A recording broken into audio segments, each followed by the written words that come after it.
Bonjour Flore chérie. Bonjour.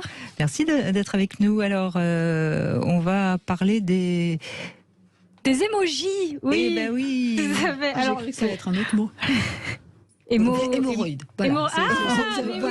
Je suis désolée. Désolée. Je commence pareil. C'est un peu déceptif, mais non, je vais parler des emojis, donc rien à voir avec l'anal.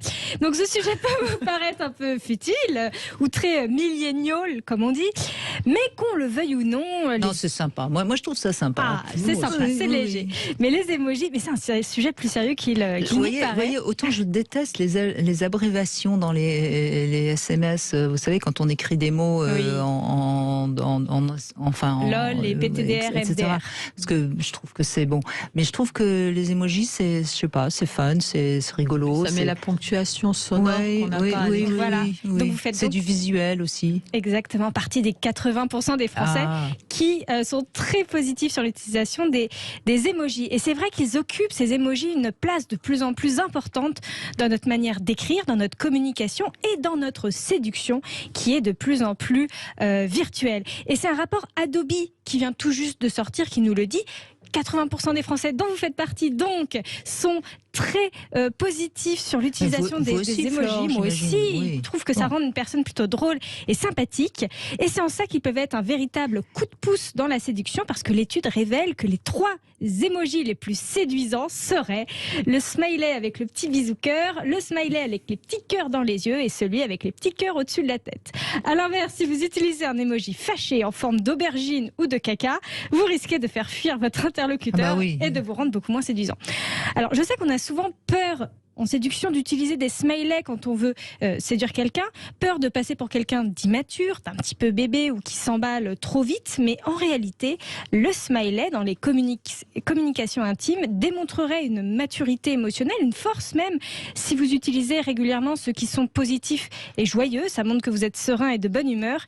Ils apporteraient aussi une crédibilité supplémentaire lorsque les mots du message vont de pair avec la ponctuation smiley. Mais c'est marrant parce que j'ai remarqué une chose, c'est que les gens qui ont quand même du mal à communiquer leurs émotions n'aiment pas non plus de mettre des emojis. Exactement, ça montre en fait l'emoji est une traduction d'une intelligence émotionnelle. Exactement. Que n'utilisent pas les personnes qui le. Et donc j'encourage vraiment les gens à se forcer un petit peu pour libérer quelque chose. Vous n'êtes pas d'accord avec ça, Anne-Laure ? Je suis assez d'accord. Et puis. Comment ça, vous êtes assez d'accord ?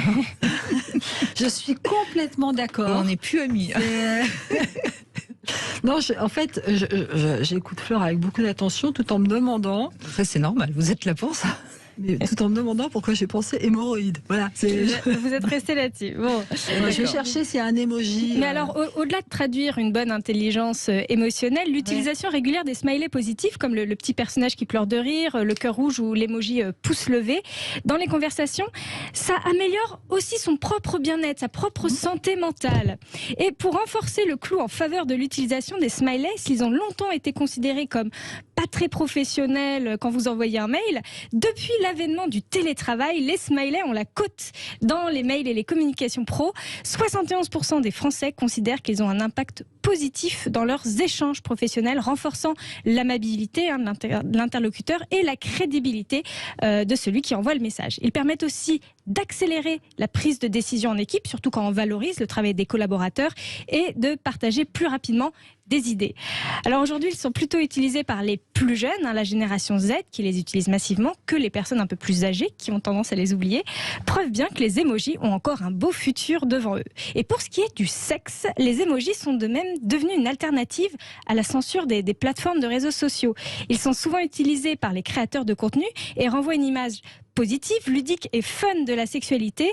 Mettez une petite pêche, une aubergine et quelques gouttes d'eau et on sait là que non seulement on parle de sexe, mais surtout d'une sexualité récréative, d'une sexualité joyeuse, d'une sexualité gourmande et consentie. Et pourtant, très peu de mots dans notre langue française sont aussi efficaces pour donner en une fraction de seconde une image solaire à la sexualité. Les emojis sont-ils une langue vivante et universelle à protéger et pourquoi pas ?